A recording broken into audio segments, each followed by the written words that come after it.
J'ai fait les beaux-arts à Tarbes, ensuite je les ai fait à Marseille et j'ai fait une école qui s'appelle Le Fresnoy, vers Lille. Je travaille essentiellement autour du paysage, donc ça peut prendre des formes très différentes. Je n'ai pas de matériaux de prédilection, mais ça tourne beaucoup autour du monde minéral, végétal, organique. Ça va être sous forme d'installation ou de sculpture. On va dire que pas mal d'installations vont reprendre des sortes de microcosmes qu'on pourrait trouver en extérieur et qu'ensuite je réinstalle en intérieur. Donc ça peut être des bouts de forêt, ça peut être des phénomènes comme une goutte d'eau, et donc ça passe par différents matériaux. En fait, même l'histoire des roches que l'on retrouve dans tout l'univers, c'est ce sur quoi je travaille actuellement. Donc dans un mode un peu plus science-fictif, je vais chercher à mettre en scène des pierres, des météorites ou des planètes pour fabriquer mon propre système planétaire. Donc ça reste quand même dans le minéral, mais avec une charge moins terre-à-terre. C'est une pièce qui s'appelle Particules et qui date de 2015, qui a été créée dans le cadre de la Diagonale Paris-Saclay via un partenariat entre artistes et scientifiques. Moi, j'ai travaillé avec le laboratoire GEOPS et un scientifique qui s'appelle Anthony Hillerbrand. Donc là, il s'agissait de parler de l'âge des pierres.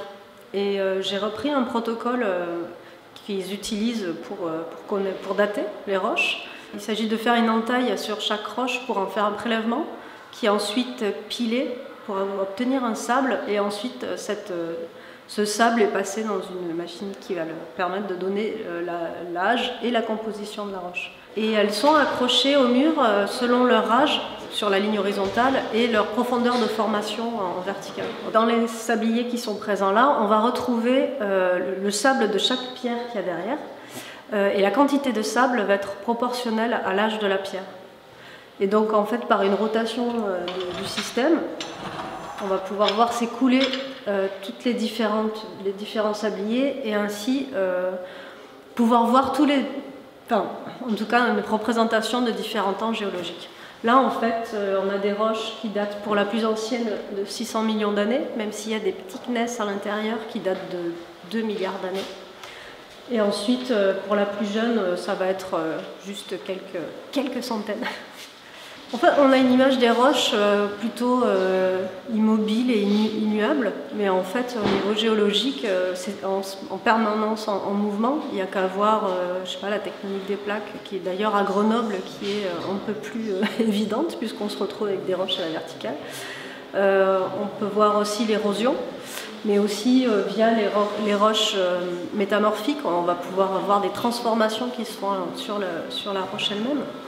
Donc on a déjà l'idée d'un déplacement qui se fait à l'intérieur même de la Terre, puisqu'il y en a qui remontent, il y en a qui se font en surface. Ce qui me fascine dans le monde minéral, c'est qu'il est partout autour de nous, depuis l'homme préhistorique qui s'en servait pour faire des outils. Et en fait, ça nous entoure aussi dans le sens où c'est un matériau qu'on retrouve dans tout l'univers, sous forme de planètes, d'astéroïdes, de météorites. Le minéral, du coup, c'est presque une matière des origines.